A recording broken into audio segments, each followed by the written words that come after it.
মহানায়ক উত্তম কুমার মেয়েদের চোখের দিকে চোখ রেখে কথা বলতেন। ওর হাসি যে কোনো মেয়েকে ঘায়েল করতে পারে। তিনি অল টাইম রোমান্টিক। আমার কাছে সর্বকালের সর্বশ্রেষ্ঠ নায়ক মহানায়ক উত্তম কুমার। মহানায়ক উত্তম কুমারের সঙ্গে ৭-৭টা ছবিতে নায়িকার ভূমিকায় অভিনয় করেছেন অঞ্জনা ভৌমিক।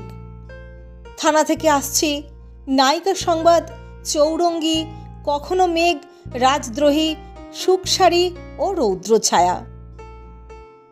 মিষ্টি প্রেমের ছবি নায়িকা সংবাদের কথাই ধরা যাক। 1967 ছবি। শেষ দৃশ্যে রয়েছে উত্তম অঞ্জনার মিলন দৃশ্য। ওরা দুজনকে জড়িয়ে ধরেছেন। নায়িকা অঞ্জনা ভৌমিক জানান, অত বড় একজন নায়কের কাছে সংকুচিত হয়ে যাচ্ছি।